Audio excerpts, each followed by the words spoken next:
welcome to Samwise. I am, as always, your host Sam, and I believe every question in life can be answered by watching Peter Jackson's Lord of the Rings trilogy, the extended editions, of course, and the special features. So, to follow up from last week's episode, I just wanted to say I recorded it before the synagogue shooting, which is why I didn't bring it up. I wasn't trying to be insensitive or nonpartisan, whatever. I didn't know it was going to happen, and if I had, that would have been pretty messed up. My heart absolutely broke upon hearing how history repeated itself in such an awful way. But remember, Sauron, it took Sauron 2 attempts at rising to power before he was finally defeated entirely. And perhaps this is kind of the second round for our culture, for Western civilization. It's also important to remember that this wasn't just some act of extremism. This was a person carrying out the will of a flawed ideology. Sauron didn't have hands, he didn't have arms, he didn't have a body. He had only an awful flaming eye which saw ways to corrupt others, and he had an ideology to plunge the world into darkness. It's these dark ideas, not necessarily the people acting on them, that are the most dangerous because they're harder to kill. And now we're going to transition into our first question, which is tragically related to this horrible fascist news. CK wrote to me through our social channels, and her question is the following. I've been attending Solidarity Shabbat at a synagogue that I pass a lot. It was already scheduled earlier this week, so I'd been planning to go, but then last night a big event was canceled there after threatening graffiti showed up, which makes it an even more fragile situation. I've asked a few friends what I can expect so I can try to be friendly and supportive and hopefully avoid being a massive pain who can't read the room.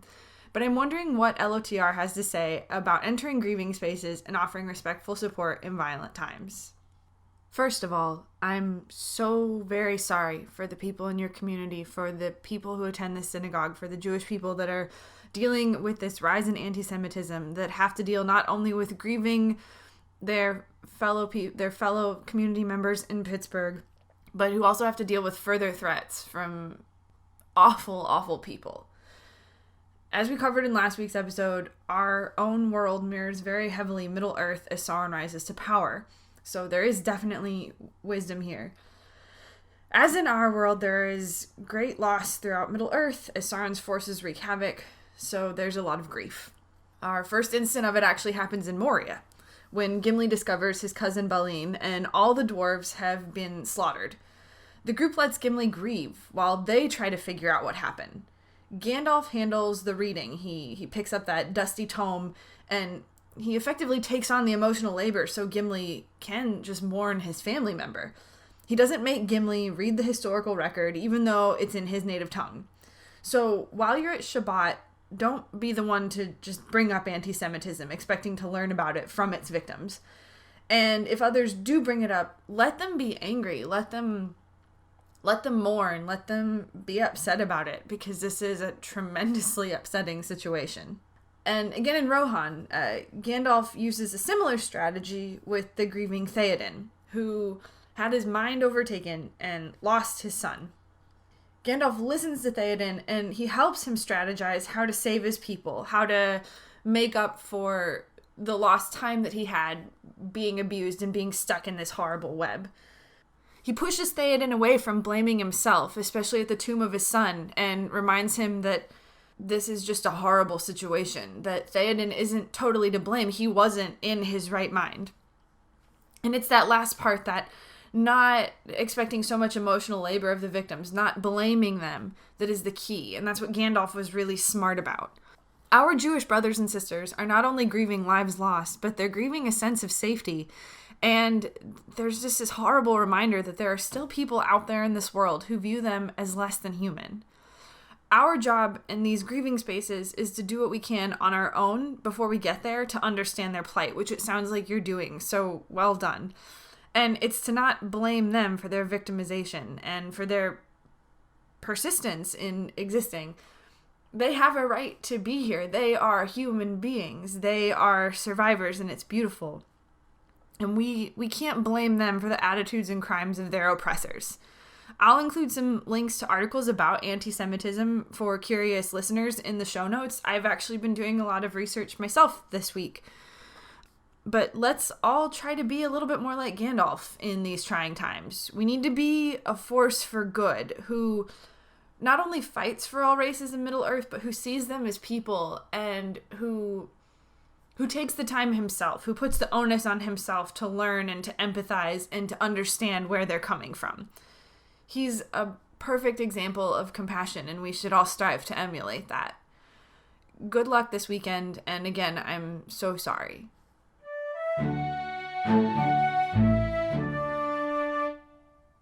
This next question came from the Samwise email account, sam.wise.ath@gmail.com, and it reads, "Why don't dogs live forever?" I was going to throw this one out and ignore it because it's a question that I hate. Unfortunately, it's also one I get asked a lot. It's one I have to think about a lot, rather. See, I own a St. Bernard. Her name is Laddi, and she's basically perfect. She draws a ton of attention because she's a big girl. She's about 130 pounds, and she's nothing but pure joy.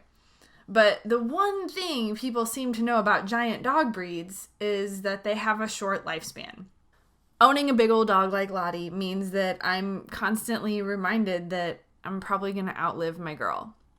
I mostly just tell people she's immortal and laugh it off, but it really bums me out, and I really, really hate thinking about this question, but I decided that rather than avoid it and put my head in a hidey hole, I am going to live up to my namesake, Samwise the Brave, and I am going to see what Lord of the Rings has to say about it.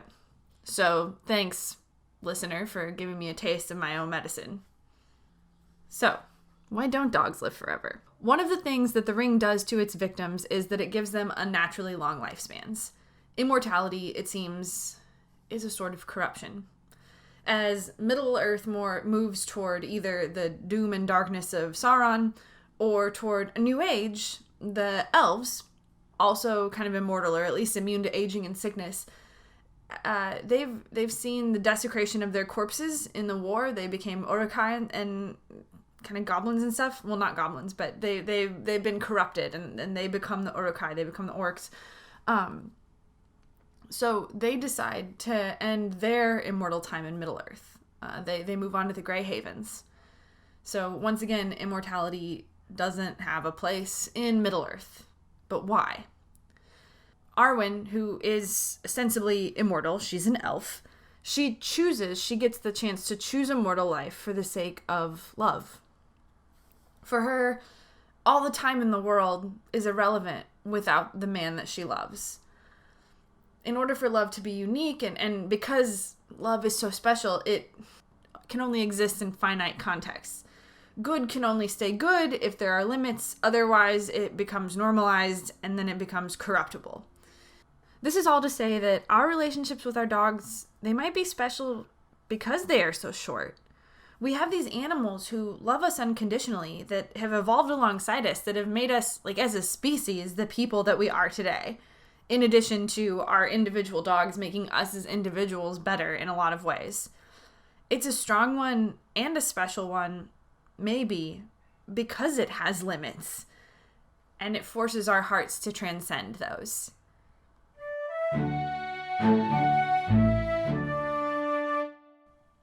These questions have been pretty heavy this episode, so let's transition into something a little bit more lighthearted.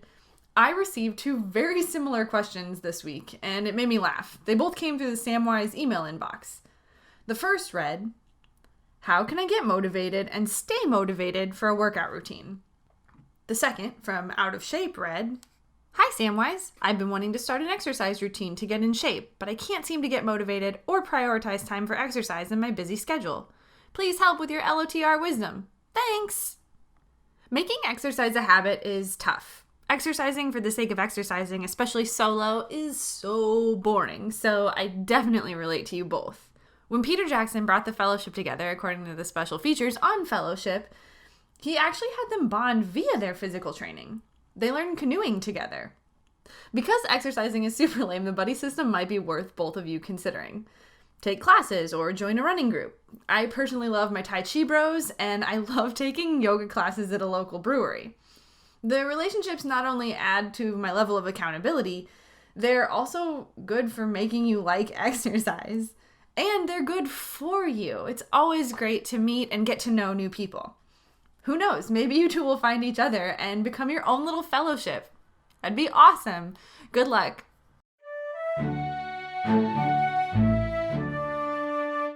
The final question tonight comes from the Samwise text line. Is it better to pursue a job for passion or for financial stability? So watching the Lord of the Rings films actually inspired me to rethink this type of question entirely, and I'm going to encourage you to do the same thing. These films, particularly Fellowship, are nothing but passion. Their financial success was unprecedented and certainly unguaranteed at the time they were greenlit. This was a group of New Zealanders with a vision and a prayer, and a studio taking a fat risk on these films. Fantasy had never done this well before. But even whether or not the movies were going to do well, Peter, Fran, and Philippa, they got paid. So job and passion, one and the same. Anyway, in the stories themselves, Middle-earth is not particularly capitalist. Everyone is fighting for principle, for country or kingdom, or for just not succumbing to darkness. Sauron and Saruman represent the war machine or industrialization. But at the end of the day, everyone we cared about in the films, after they've defeated these guys, they go home to something. In effect, they also get paid. Now, you're not asking for riches. In your question, you said financial stability. And you're also not talking about pursuing a career or a mission or a calling. You're asking about a job. A job can lead to any of those higher callings, but it can also be just a tool in achieving stability that allows you to pursue your passion. Once again, let's look at Gandalf this episode. He's definitely the star.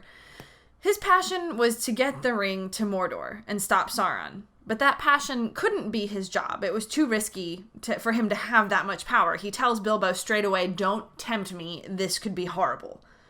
Instead, he took a job babysitting the hobbits. This job led to the creation of the Fellowship, which created stability and allowed Gandalf to have his mission, his passion, in the end. This is all to say, if a job is your passion, but a lack of stability will drain you so that you'll become resentful, don't do it. If a job can be a tool for financial stability and not drain your heart for pursuing your passion, use it. Reframe this as a question of, what are my passions in life, and does this job allow me a step toward them, even if it is in a roundabout way?